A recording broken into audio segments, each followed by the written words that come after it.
छत्रपती शिवाजी महाराज की जय भवानी, जय भवानी। हिंदू हृदय सम्राट माननीय बाळासाहेब ठाकरे यांचा जय भवानी। आता खाली बसता काय थोडंसं, ते बसले नाही तर विमान काही तुमच्याजवळ येणार नाही आहे आणि मला 2 मिनिट बोलायचं आहे। सर्वांनी आता खाली बसावं एवढी विनंती करतो। छत्रपती शिवाजी महाराज, हिंदू हृदय सम्राट माननीय बाळासाहेब ठाकरे, डॉक्टर बाबासाहेब आंबेडकर यांना त्रिवार मानाचा मुजरा करतो। आज आपण सर्व बसलेली मेळघाटातली या अमरावती जिल्ह्यातली आलेली मंडळी आणि स्टेजवर विराजमान सर्व मंडळींनो, आपण एकच निर्णय घेऊन आलो आहे। आता आपल्याला आपल्या उद्धवजीच्या डोळ्यात जैन पाणी आणलं त्याचा बदला घ्यायचा आहे आणि म्हणून तुम्ही आम्ही सर्वजण इथं जमलो आहे। विजूभाऊ वेगट्टीवार इथं आले, ते मला म्हणाले, अरे सुधीर तू पंजा नाही घातला। मी विजूभाऊ सांगितलं की अरे विजूभाऊ, आमच्यासाठी तुम्ही पंजा, आम्ही तर आता घालून प्रचार सुरू आहे। आज उद्धवजी म्हणजेच पंजा हे आम्ही समजून चाललो आहे। परंतु विजूभाऊ, तुम्हाला मी एक गोष्ट सांगतो, हे जे पाप आमच्या अमरावती जिल्ह्यावर बसवलेलं आहे, या अब्रार भाऊची बहीण जे आमच्या उरावर बसवली आहे, हे फक्त काँग्रेसचं राष्ट्रवादीचं पाप आहे।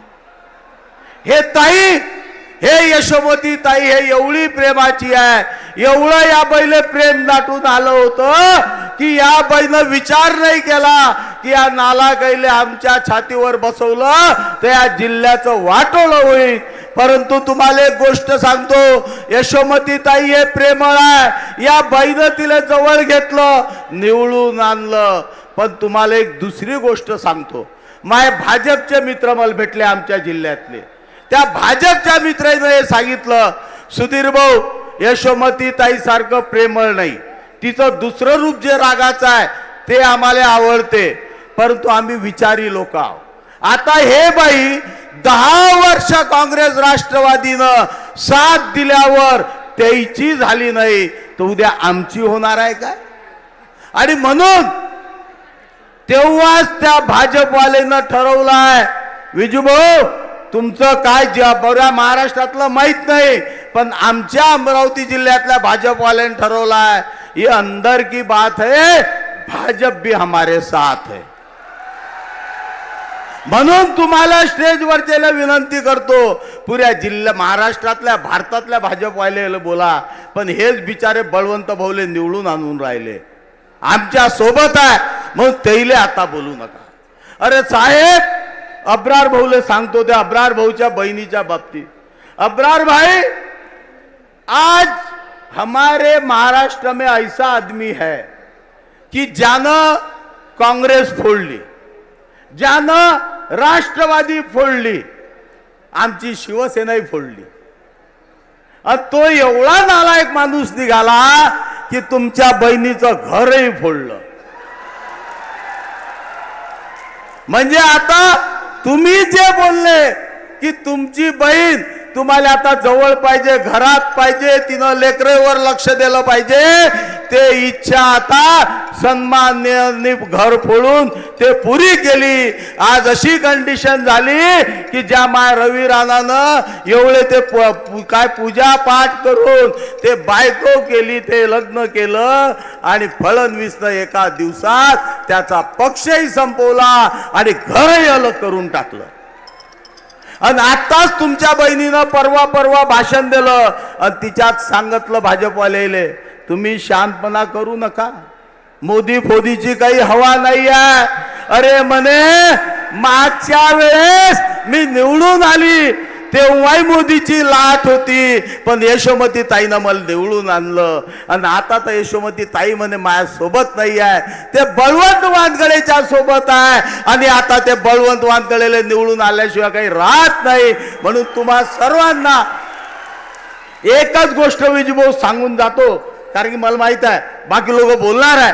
माझ्या मेळघाटची गोष्ट सांगतो. माझ्या मेळघाट मध्ये हे बाई पूर्ण या 5 वर्षात काहीच केलं नाही. मेळघाटची संस्कृती तर विसरून गेली. आणि परवा 2.5 करोडची गाडी आणि माझ्या आदिवासीला वाटली 17 रुपयाची साडी. आणि ते साडी एवढी खराब की पूर्ण शरीर दिसत होतं. आदिवासीनं तिच्या तोंडावर ते फेकून मारलं. आणि तुम्हाला सांगतो मी, या बाईनं हिंदुत्व हिंदुत्व हिंदुत्व करून राहिली आहे. पण आता हनुमानजीचं तर तुम्हाला माहित आहे. इथं बसलेल्या माय बहिणींना सांगा की हनुमानजीच्या मंदिरात तुम्ही कधी जाता काय? हनुमानजीला हात लावून दर्शन करता काय?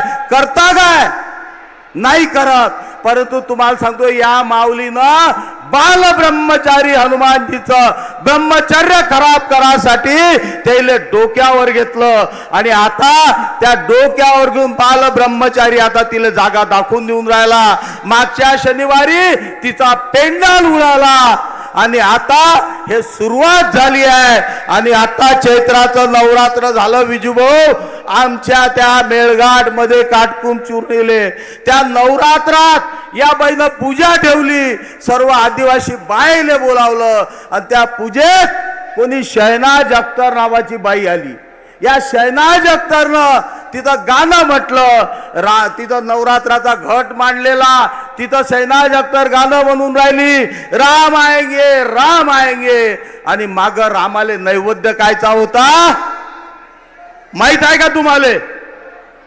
माग नैवेद्य रामाले काय होता तर 1,500-2 हजार लोक चिकन बिर्याणी खाऊन राहिले होते. अरे हे नालायक हो, तुमचं हिंदुत्व आहे काय? तुम्ही आम्हाला काय हिंदुत्व शिकवायला चालले आहे? आम्ही बाळासाहेबाजवळ हिंदुत्व शिकलो आहे. आणि म्हणून इथं बसलेल्या सर्वांना सांगतो, माझ्या उद्धवजीची इच्छा आहे, आज इथं पंजा जरी चिन्ह असेल तरी या पंजाने हा उद्धवजी आहे. आणि उद्धवजीला पाहून बळवंतजीला आपल्याला निवडून आणायचं आहे. माझ्या उद्धवजीचा बदला घ्यायचा आहे. ज्या उद्धवजीला ते म्हणत होते की तुमच्यात काही दम नाही, अरे आता शिवसैनिक जागा झाला, तुले घरी बसवल्याशिवाय आता आम्ही थांबणार नाही. आमचा दम तुला दाखवून देऊ एवढी विनंती करतो. आणि तुम्हा सर्वांना सांगतो की आता 2 दिवस, अरे एक सांगायचं विसरलो, कुठे गेले भैया साहेब? काल मेळघाटात या लोकांना एक पाकिट वाटलं. या लोकांना हे पा आचारसंहिता वाले, अरे तुम्ही हे ऐकून घ्या, तुम्ही आचारसंहितेच्या नावावर आम्हाला दाबता, पण मेळघाटात जा. काल त्यानं पाकिट वाटलं. त्या पाकिटात, एका पाकिटात किती रुपये असतील? लोक भल्ले खुश झाले. त्यांचा उमेदवाराचा फोटो आणि पाकिट हे त्याच्या घरी असं पोचून दिलं, जसं लग्नाची पत्रिका पोचून देतो. लोकांनी जेव्हा पाकिट उघडलं, तिच्या 500 रुपये निघाले. 500 रुपयात आदिवासीला हे विकत घ्यायला निघाले. आणि माझा शिवसैनिक सुनील चौतमल, माझा शिवसैनिक सन्माननीय राहुलजी आलेत.